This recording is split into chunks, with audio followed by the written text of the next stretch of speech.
therapists say everything's gonna be alright. The following is paid for by IMIC Incorporated.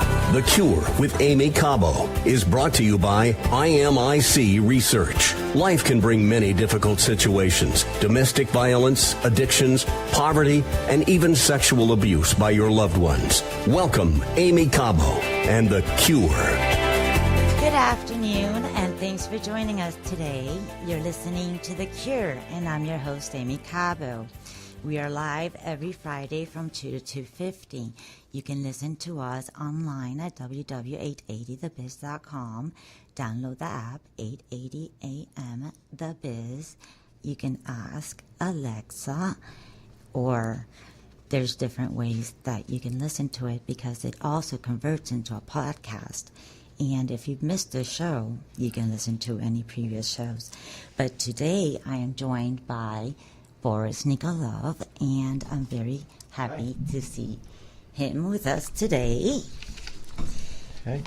And also, I'm very excited to introduce that we have a very special guest named Brett Cotter. He's a founder of Stress Is Gone, author of 3 Keys to Managing PTSD. Hello, Brett. Are you with us? Hi, Amy. How you doing, Boris? Hey, how are Thanks for having you? me on. Great. Hi, Brett. I understand that you're a specialist in managing stress, and you've discovered a good way to manage PTSD. Could you tell me a little bit about what brought you to this, how you found the need to go into this, to pursue this endeavor of helping people?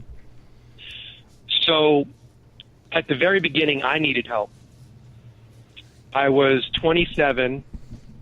I had reached a lot of my goals that I set for myself in life, financially, in a good relationship, in a nice house, a job that I like. But I felt like I was at the top of the mountain and I wasn't satisfied. I felt like it would feel like there was a lot more.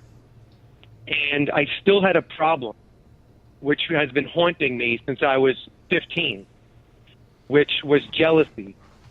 Jealousy was a very big problem that I had that stemmed from my own childhood trauma that has affected my relationships from age 15 to 27, and then at 27, when I got into various holistic healing methods, I released a lot of my jealousy, my anger, so I could start to become in more healthy relationships.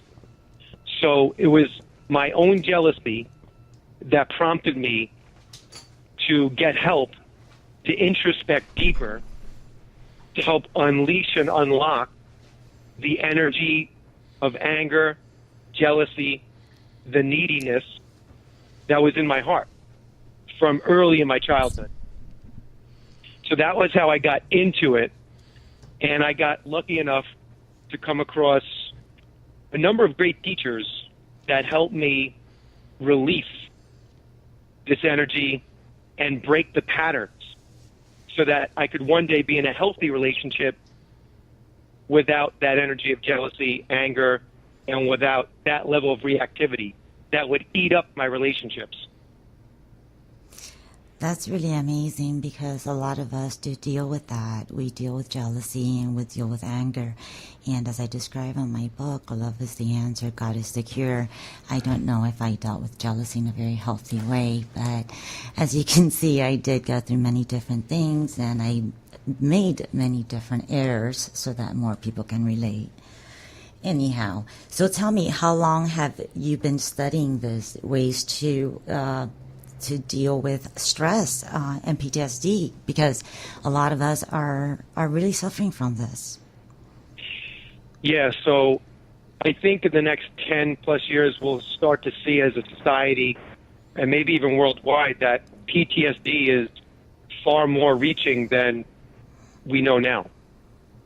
To me, PTSD is our brain's way of venting stored old emotions. And if it doesn't have a vent, it causes disease in the organs in our body. So the brain will identify outlets. So, for example, for a combat veteran, an outlet might be hearing a car backfire or a loud noise, or it could be in traffic, dealing with authority figures. It could be anything, a relationship with a family member. But those triggers are outlets for the built-up emotions and tension. And if we didn't have those triggers, the body would just constrict in tension and form disease. So PTSD is kind of like a teapot that's boiling over, right, when it gets too hot in there. It's like that release valve. And if we didn't have it, I feel stress would even be a bigger problem.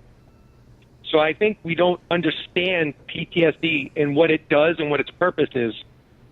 But more importantly, I hope in the next 5 years that we really understand through shows like yours, through programs like mine, and there's a few other techniques out there. I really believe in the program that I'm sharing with people to help people process the trauma. So if we identify a few key traumatic memories, we can transform the emotional imprint on those memories. And when that happens, the person's less reactive to those triggers in the environment because they're actually processing the trauma from the inside out at the root cause. And stress and PTSD can make someone sick. It can make somebody very ill. And not only that, it really plays a game on your psyche that you just feel terrible about yourself because of your reactions, the way that you react. And because of the PTSD that you have, people may have a hard time understanding what's going on. There's some symptoms that Boris is going to share with us about how PTSD can have symptoms that are not so visible. Yeah, first of all, I wanted to say that something that you mentioned also, Brett, in the beginning, and we've talked before, Aimee, with you, that PTSD is not necessarily related only to combat vets. That has been taught in the past. It's more and more related to a lot of other conditions and situations like abuse or traumatic experience or domestic violence even. People can suffer from, PTSD from numerous reasons. And some of the symptoms can be you are getting angry, as you said. You don't know why you're getting angry. You can feel depressed. And this is not really a diagnosis of depression, but it's related to the PTSD. And Brett, so you actually are founder of something which is called Stress is Gone. Yes. What is exactly that? Is that like a group of helping people with PTSD? Well, Stress is Gone is my company. I formed it about 10 years ago. It was really my platform to share simple techniques that I know work. And it was really born out of my private one-on-one coaching business, which I had before Stress is Gone. So for years, people would ask me, what do I do when I'm stressed out? I would help them resolve trauma, but then they would say, what do I do when I'm repeatedly stressed out at work, when I'm walking into work, or when I'm pulling up to the house, right? And what I did was come up with a technique over the last couple of years, which really helps, which is whenever someone feels stressed, they just touch the tension in their body, and usually that's in your chest or your stomach while you're stressed, and then you breathe deep and slow, and once per breath, you silently say, I'm okay.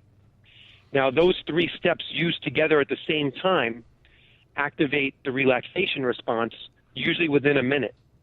When that happens, literally the stress melts away from the inside out. You have a physiological change inside your body, and that helps people regain control. And typically when we get stressed, it could last for 5 minutes, an hour, 3, it could last for a while. So this puts people back in control with a simple mind-body technique that releases the tension and activates the rest. Oh, and that's super interesting. I guess it's a lot helpful to a lot of people. I understand. Yeah, so... Go ahead. But, I was just saying that So Stress is Gone was my platform to share tools like this, and a place where I developed the mobile apps and the membership website And then we opened up a nonprofit side to Stress Is Gone, which is really focused on the veterans and inner city kids. Also, you have like a membership for people to be like members of Stress Is Gone? Yeah, so veterans can go, or active duty military and their families can go on the Stress Is Gone website, go to the bottom left, and they can immediately sign up for a free membership. They have access to all our online tools and the workbook and the ebook version. Nice. And they could use all those tools for free. Corporations, they sign up to be members, and it's a per user monthly subscription cost. Interesting. Wow, that's really interesting because a lot of people do live with stress, even without passing through any troubles in their life. Life sometimes is very stressful. I say take a little bit of everything, from music to exercise to whatever you hear from someone else to prayer. Anything can help, to a friend that's speaking to you. I don't think there's one remedy for everything. It's a combination of things. That's why we deal with trauma and abuse and mental illness and common misconceptions. But most importantly, we emphasize on treatment and healing options, and we invite different ideas because you don't know one thing can work for one person, but it doesn't necessarily work for the other person. And probably the best approach is multi-sided approach. Use different things. And the more people that come together to help one another, the better. They say that it takes a village to raise a child. Well, I say it takes a group of people to help those who are suffering. Yeah, wow. Absolutely. But one of the songs that I can give you an example of one of the songs that really helped me, and I find them every once in a while. They're interesting songs. I've never heard them.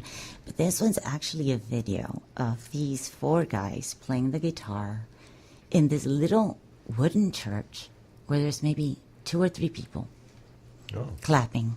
It's called God on the Mountain. This is 880 The Biz. You're listening to your host, Aimee Cabo. The Cure. Okay, Brett, are you still there? I can hear you. Can you hear me? Yes, I can hear you fine. Oh, great. So yes, I am very grateful for any techniques that anybody might have. I can see what you're talking about, where you repeat to yourself, I'm okay, I'm okay, I'm okay, because I did read your article, which was very informative. And I do believe that if you tell yourself something enough times, eventually you will believe it. The same way you can tell yourself many times negative things, and your self-esteem will go down. Here is God on the Mountain.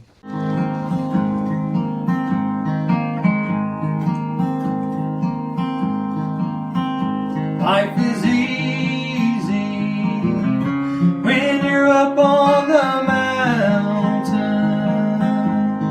and you've got peace of mind like you've never known. Then things change and you're down in the valley. Don't lose faith, child. You're never alone. For the God on the mountain is still God in the valley. When things go wrong, He makes them right. And the God of the good times is still God in the bad times. The God of the day is still God in the night.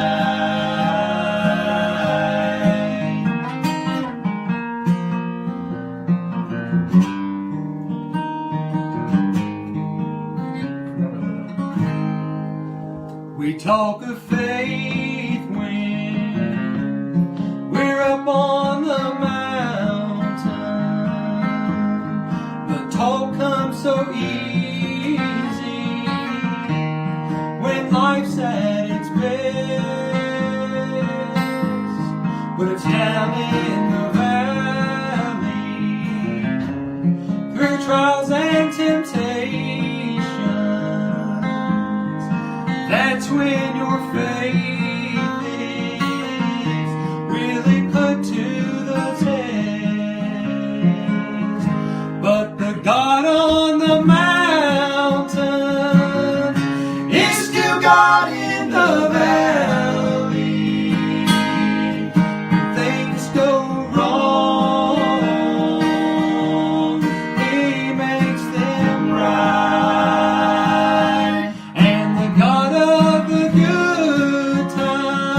now. Life can bring many difficult situations: domestic violence, addictions, poverty, and even sexual abuse by your loved ones. The issue is not stay there, but to overcome all obstacles and show that with the love of God, your husband, and your family, you can succeed. Love is the answer, God is the cure, reveals from a very sincere and honest position Aimee Cabo's life, a warrior who didn't give up and achieved the dream of her life. You can get to know more about her and her story on www.godisthecure.com or buying her book on Amazon.com. And now we continue with Aimee Cabo and The Cure on 880 The Biz. Welcome back to the show. For those who are just tuning in, this is The Cure, and I'm your host, Aimee Cabo. We've opened up the lines if anybody would like to have the opportunity to share their story or if you have any questions. Our number is 305-541-2350. Again, this is 305-541-2350. Today we're joined by Boris Nikolov and Brett Cotter, who specializes in stress and PTSD. Brett? Hey, Aimee. Sorry about the technicality, but we're back, and we were talking about stress and how to deal with it. And I was saying that there's different ways that I deal with stress, and I realized that my technique, my most helpful way of helping myself, because I've tried everything. I've tried therapy, I've tried meditation, I've tried medication, I've tried self-medicating, I've tried escaping, I've tried everything. And the only thing that really worked for me was praying, and it was praying daily. And prayer doesn't necessarily change your circumstances, but it changes you. It changes who you are and how you deal with circumstances. And just like that song said, that God can turn anything wrong and make it right. And I am living proof that a tragedy can turn into a fairy tale life and a love story, and an incredible love story.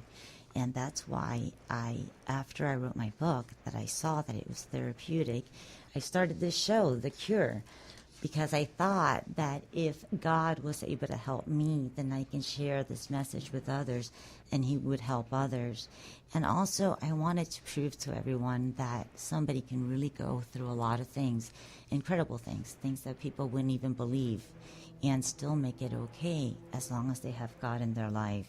But I welcome all kinds of ideas and all kinds, in any way that we can try and help ourselves, because the idea is that we fight. We don't give up. I don't believe God wants us to be sad. I believe He wants us to be successful. Think of the songs that play these days. They have special meanings.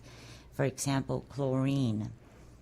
And there's a saying in Chlorine that goes, fall out of formation, I plan my escape from the walls that confine. That's the idea. Move forward. Don't give up. That's beautiful, and it's such an important show that you have. And as it grows, it's just going to be such a beautiful effect for people as you share more and more techniques and more of your story. And trauma is such an important topic because it affects all of us at some level. For me, if we could talk about trauma a little bit. Sure. I feel trauma occurs if we ever perceive a threat to our life.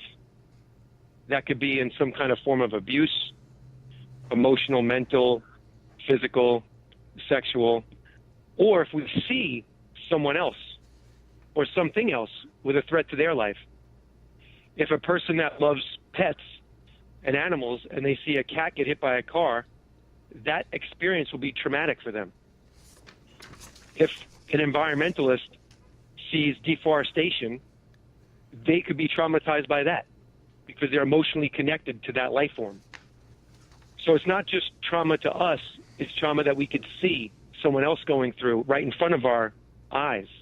If there's a threat to life, I feel that all life is connected, so that we do have that response. We do have that reaction within us, that jarring reaction. What is exactly the level to what triggers the PTSD type of a reaction? Like, not everybody that sees anything would have PTSD, but or trauma, or I mean, where do we draw the line? Where does we actually trigger that response? And what should you be more concerned of, the trigger or the response? Right.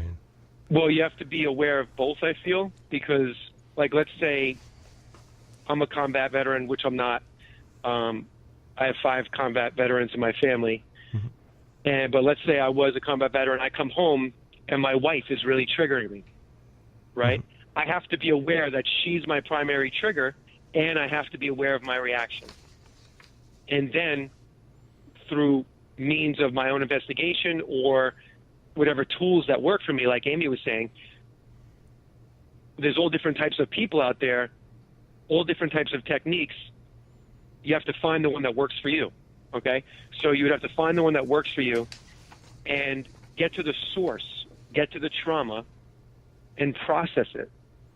This, I feel, is such a key to human evolution, processing our trauma, whether it was from being bullied in school when we were younger, losing a loved one, whatever it is. But that trauma keeps us from acting authentic in the environment. It causes reactions and overreactions from the stored emotions.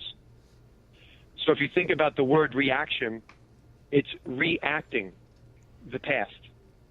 That whole pattern, from the initial pattern where it sunk in, where the trauma sunk in, the same emotions, the same feelings, the same thoughts, same actions sometimes as well. And you tend to hate yourself because of your actions. You feel broken. You wonder why you can't control yourself. This is something that I talk about in the book, and I frame a lot of the conversation in terms of combat veterans. But again, I feel the vast majority of people have this at some certain level. If there's a curve, right? There's some certain level that we all are affected by our past. On some level, some of us are haunted or, like you had mentioned, confined. Like you feel confined by it. So if you look at the combat veteran example, if they're trained, they're in combat, they're experiencing life and death scenarios every day, their central nervous system becomes fried, just like someone that's been in repeated sexual abuse, verbal abuse, your central nervous system becomes fried. Then they come home and they're expected to be normal. All right? Or after that abuse, you're expected to go to college or go to work in an office environment, and you're expected to be totally like none of that ever happened. Right. And that's not a logical expectation. So a major step could be people around you to know about your condition and be more perceptive to what is happening. That's a great point. In the book, I talk about having your team available, and I even have a page where they write down their team members with their phone numbers, so that, let's say you have about 7 people that are close to you, and I hope to God most of us do have a couple of people in our lives that we can depend on and we could talk to when we're feeling down. True friends or true family members, true loved ones, at least 3. When you could have that connection, when you're feeling that way, you're not trapped anymore. You could reach out and talk to somebody. For a lot of guys, it could be meeting up with someone at the bar, a good friend, and having a beer. And, just talking about what's going on. There's a lot of support groups. Yes, there is a lot of support groups. It's a total other way of looping yourself into support. It's important to think in terms of that, having your support network all around you, having them at your availability to reach out. And then it's up to you to reach out as you're going through this. There's certain points in life where you're not processing the trauma, right? And you're just living through it unconsciously. And then you realize you have like an awakening. And then you're like, oh my God, I have all this stuff I have to work through and let go of. And that's an important period in time that you have loved ones and the connection to God, your spiritual connection to the higher power, because there are some times when no one might be around in that moment. Right. So you need to And some establish people- something like that. Yeah, and some people call that the dark night of the soul, when you're all alone and you're going through some of your worst pain, and that's the time when you could connect with the Holy Spirit and God and the greater part of you, the part of you that knows all, sees all, and is all. Connecting, like when Aimee was saying, when she was talking about prayer, I feel like she was connecting to that greater part of herself and getting the healing through that. And what I was saying about that you change, then your actions become good actions. You don't think the way that you used to think, because I have my own daily war. I can be my best friend or my worst enemy. If I allow myself to get angry or think in negative ways, I'm only hurting myself. Instead, I can do good things that make me proud of myself, maybe helping somebody else or cleaning the house. Things, give myself responsibilities daily. And as you do the right thing and you react the right way, you tend to care about yourself a little more. You learn to love yourself. And more importantly, you learn to forgive yourself, because the problem is we tend to hate ourselves. We tend to blame ourselves. So you learn to forgive yourself. And once you can love yourself, I think you can properly love others. That's You important. said everything you said could be etched in concrete. It was that important. Nice. Thank you. Forgiving yourself, for me, is like the first step in learning acceptance for who you are, what you were, and also what you are becoming, and then self-love, and really allowing yourself to receive from the source of self-love. And that could be through experiencing music, prayer, interacting with people, helping people. What I found was when I was less conscious in my evolution as a person, more of my behaviors were more patterns and reactions, things I thought I needed to do from what I learned in grade school, high school, and college.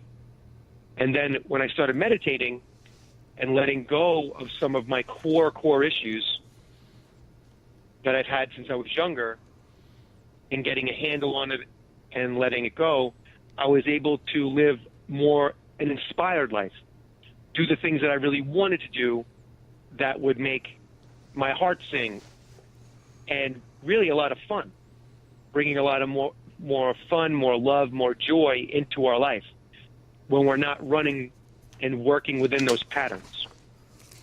Well, I like to give myself the very minimum. I believe I have a successful day if I've cleaned the house, helped my husband at work, helped my daughter with her homework, helped my husband cooking, and if I've done all day, I've had a successful day. I'd have even a better day if I worked out at 5 o'clock in the morning. But I know I'm a work in process, and I know that's going to take time, because writing my book, I paid a price. I have nightmares, and I wake up really bad. So I can't make it to the gym. But then all day long I'm thinking, oh wow, I should have made it to the gym. But it's important not to knock yourself for the things you didn't do or for your shortcomings. But just Praise yourself for the things you did. Praise yourself for the things that you're able to do, Right. for the things that you have done. Don't have like an impossible goals. And Right. I remember when I was grateful. I remember a time that was so dark. I was grateful I was taking a shower. I would tell God, thank you, God, for this small miracle. Yeah. And Every moment. that's how difficult life can get sometimes. But for me, it was God. That was the only thing that actually helped me out. Well, nightmares is very typical for PTSD. Brett, any suggestions for nightmares? What can people do if they Yes. have nightmares? A lot of folks have repetitive nightmares. Right. And what I always look to do is look at the pattern of the emotion and see where that pattern's also showing up in your life. But if it's PTSD and if you're having a memory in the dream, or it's like the same thing that your PTSD pattern is all about, like the experience, the dynamics within the dream correlated to the original trauma, then when you wake up, put your one hand on your heart, one hand on your stomach, start breathing deep and slow, and embrace the visual of the flashback with your breath. So you're breathing deep and slow, you're inside the flashback now, closing your eyes, you're embracing the flashback with the breath, and you imagine that you're breathing deep and slow in the body, in the flashback. And you use the mantra, I'm okay, once per breath. And what if you can't remember your dreams? Sometimes you just know you've had a nightmare because of the way that you feel. A lot of dreams you can't remember. Oh, so then it's embracing the feeling with your breath and with the mantra. And you have to do it nice and slow and easy, because the breath and the touch delivers the mantra into the cells that are holding the trauma and the emotion and the memory. That sounds complicated, but I guess you need No, to... that sounds simple. Really? To I you? don't believe in complicated or impossible. Okay, good. Besides, nothing worth doing comes easy. That's Let good. me try and explain it again. So if you woke up and you just don't feel right? Let's say you feel frightened or upset. And that would happen to me sometimes after my father died in the first 6 months after he passed away. So what I would do is touch my heart, because I was feeling really raw there in my heart, and I'll put my left hand on my belly button. I would start breathing deep and slow. And the mantra I used to help me get over the loss was, I'm okay here, and he's okay there. Okay. And that I've worked with clients that have lost loved ones, and it does work. It helps reframe your relationship with the person now that they're in the afterlife and you're here. It reframes it in your cells, in your heart, in your brain, and in your psyche. So it's slow and peaceful. As the breath gets deeper and slower, the affirmation goes in deeper and deeper. And it starts to rewire how your brain is working. It forms a new neural net in how you're thinking.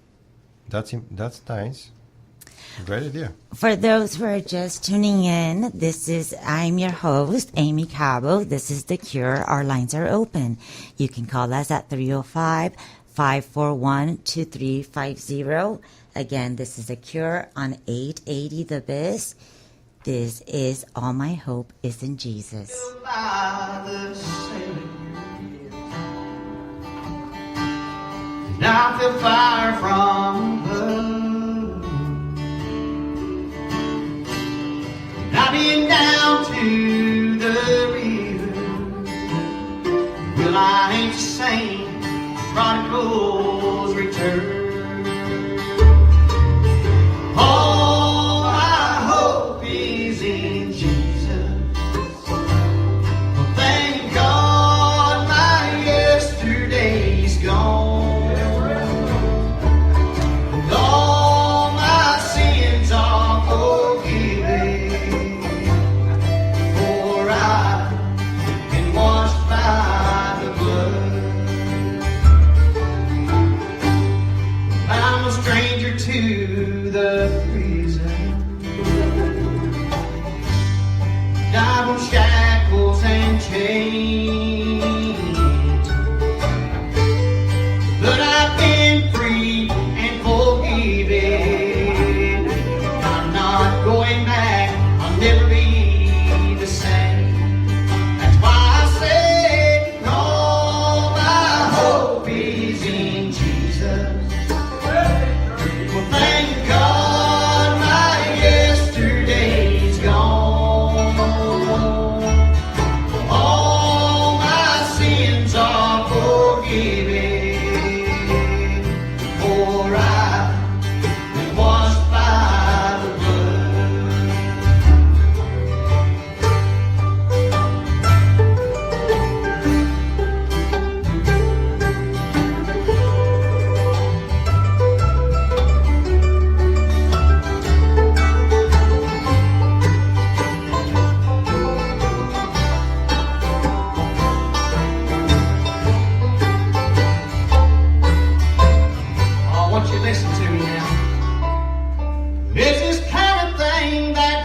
breaks a man.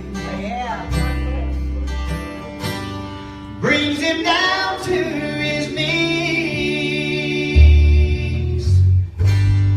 I've been broken more than a time or two. He picked me up and showed me what it means to be saved.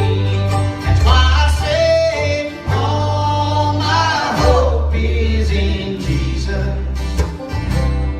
Thank God my yesterday's gone. All my sins are forgiven. For I've been washed by the blood. All my hope is in Jesus. Well, thank God my yesterday's gone. All my sins are forgiven. For I've been washed by the blood. Yes, I've been washed by the blood. Life can bring many difficult situations: domestic violence, addictions, poverty, and even sexual abuse by your loved ones. The issue is not stay there, but to overcome all obstacles and show that with the love of God, your husband, and your family, you can succeed. Love is the answer, God is the cure, reveals from a very sincere and honest position Aimee Cabo's life, a warrior who didn't give up and achieved the dream of her life. You can get to know more about her and her story on www.godisthecure.com or buying her book on Amazon.com. And now we continue with Aimee Cabo and The Cure on 880 The Biz. We're back, and thanks for joining us. This is The Cure, and I'm your host, Aimee Cabo, on 880 The Biz. We've been talking about PTSD, trauma, anybody suffering, and recovery, different ways of doing it, different methods. I'm here joined by Boris Nikolov and Brett Cotter. And Brett, I wanted to ask you, what you're saying is very helpful, and I think it's something that I might even use, because you never know. I like to try everything that might be good for me anyway. But I always revert back to God. That's always my main thing. That's why I call this The Cure. It's amazing. I've seen on TV how parents, somebody kills their child, and they're, Mormons or something, and 2 days later they say, I forgive this person. I forgive them. That's amazing. I don't know if I could do that. I don't know if I can understand that. And just the other day I saw a video of a girl that was blind, and with faith they were praying over her in church, and all of a sudden she starts to see. And how about the handicapped that is unable to walk, and people praying over him in church, he starts to walk again. But scientific people that only believe in science, they might say that he or she doesn't understand, say it could be suggested that the person believes the illness and feels real symptoms, even though there is no physical reason behind it. Could that be what we do? Self-suggest to ourselves that we are broken, not capable of doing anything, feeling unworthy of happiness, feeling like your destiny is only to suffer, and that there is no hope left for the rest of our lives? Then wouldn't the same faith in God that has cured others be enough to cure us as well? That's deep. Yeah, prayer is miraculous. I've personally seen miracles that the mind can't explain, that science can't explain. And I feel in the next couple of years, hopefully there's some breakthroughs in quantum aspect of science, and we start to learn more about what actually happens on different levels when someone's being prayed over and a tumor disappears, or like you said, they're able to walk or able to see. So I feel like we're a few years away, but stuff could start to happen very soon, because I feel that there's a turn with more quantum physics and quantum science that will be able to show us what's actually happening on an energetic level. That's what I'm Yes. hoping to happen. I know that my life changed for me when I started praying every day. My actions changed. I started doing good things, and my coping mechanisms became healthy. Now, that doesn't mean life didn't stop being challenging. Life is still challenging. In fact, I have an interview with somebody, and the topic's going to be how abuse can be handed down from generation to generation. And I write about my daughter in my book that almost got killed by somebody she had found in Craigslist. Roommate that had been at her house for a week that put her in a coma for 24 days, and we didn't know if she'd live or die. Now I know she has PTSD, and she lived with us for 3 years, and it's like having a teenager again, even though she's 25. And you just deal with it with a salt of grain.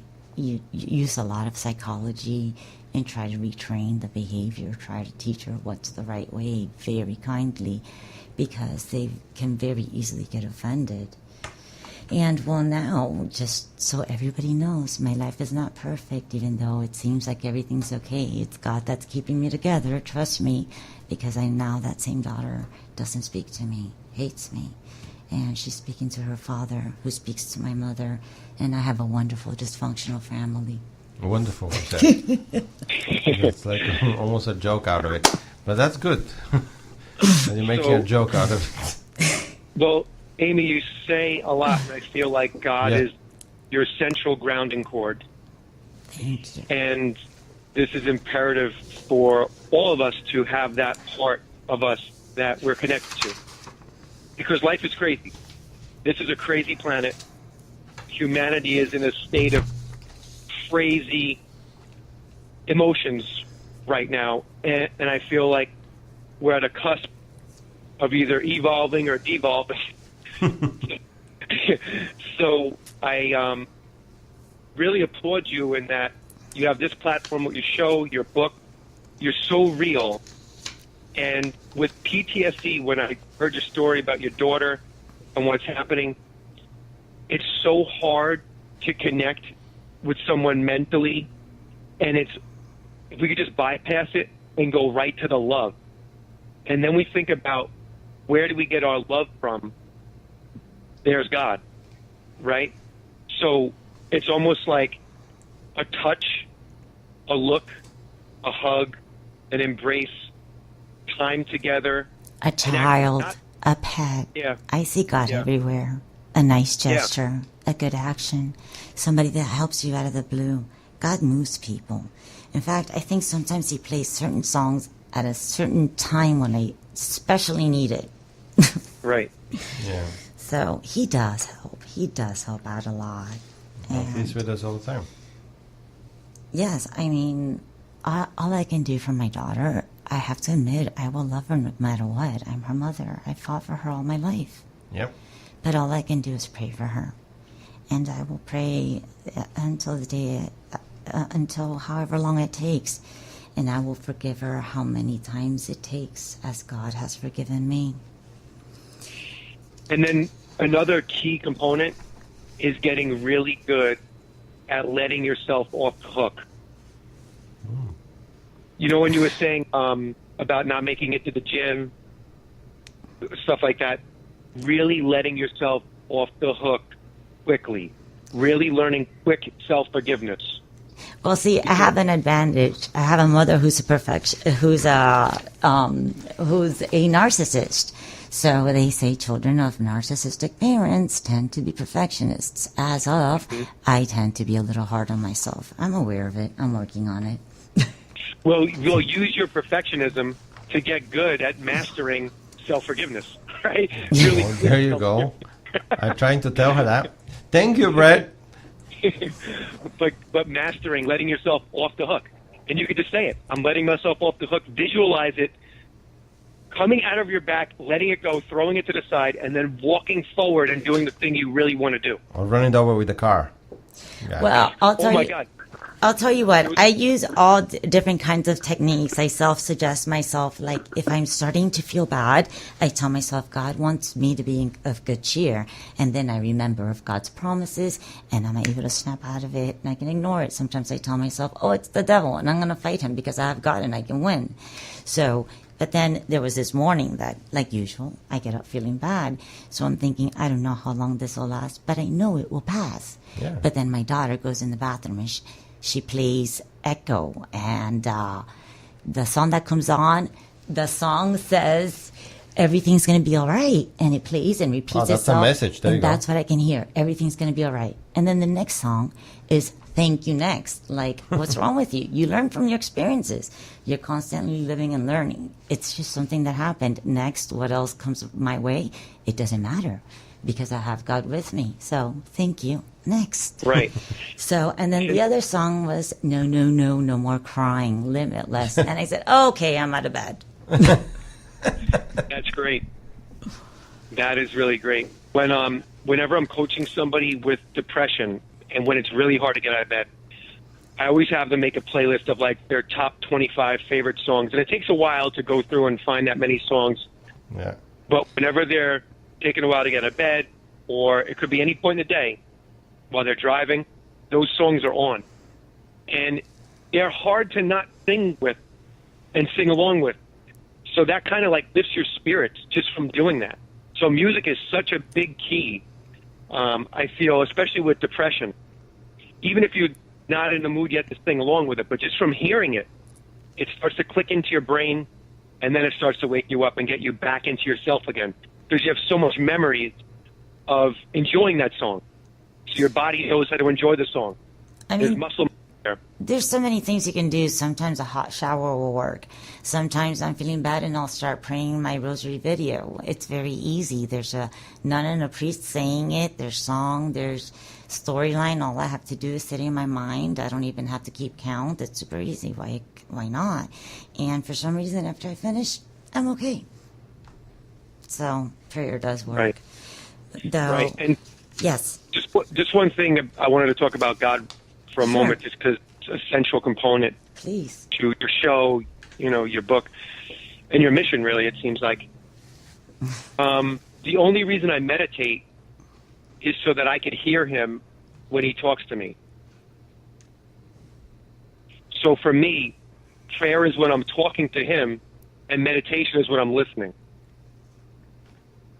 And my driving desire to meditate is so I can clear my mind enough so that if he wants to tell me something, I'm available. Nice. Nice. I talk to him all the time. I was very blessed that I had no one in the world. It was just me, and I was down in the dumps, and the only thing I can do is turn to God. There was no other choice for me. But it's hard to believe, guys. We've come to another close of the show. And I just want to let you guys know that we're live every Friday from 2 to 2:50 p.m. We'll have guests. You guys are welcome to call. This is The Cure. I am your host, Aimee Cabo. You're listening to 880 The Biz. And here is A Million Dreams. I close my eyes and I can see the world is waiting up for me. That I call my own. Through the dark, through the door, through where no one's been before. But it feels like home. They can say it all sounds crazy. They can say I've lost my mind. I don't care, so call me crazy. We can live in a world that we design. 'Cause every night I lie in bed, the brightest colors fill my head. A million dreams are keeping me awake. I think of what the world could be, a vision of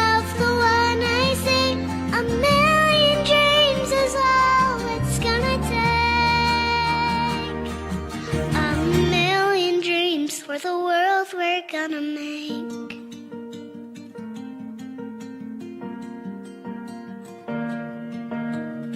They can say it all sounds crazy. They can say we've lost our minds. I don't care if they call us crazy. Run away to a world that we designed. 'Cause every night I lie in bed, the brightest colors fill my head. A million dreams are keeping me awake. I think of what the world could be, a vision of the one I see. A million dreams is all it's gonna take. A million dreams for the world we're gonna make. However big, however small, let me be part of it all. Share your dreams with me. You may be right, you may be wrong, but say that you'll bring me along to the world you see, to the world I close my eyes to see. I close my eyes to see. 'Cause every night I lie in bed, the brightest colors fill my head. A million dreams are keeping me A million dreams, a million dreams. I think of what the world could be, a vision of the one I see. A million dreams is all it's gonna take. A million dreams for the world we're gonna make.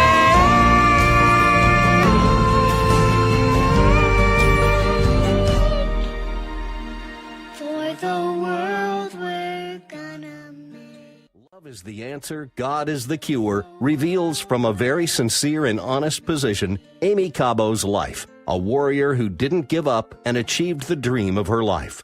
You can get to know more about her and her story on www.godisthecure.com or buying her book on Amazon.com.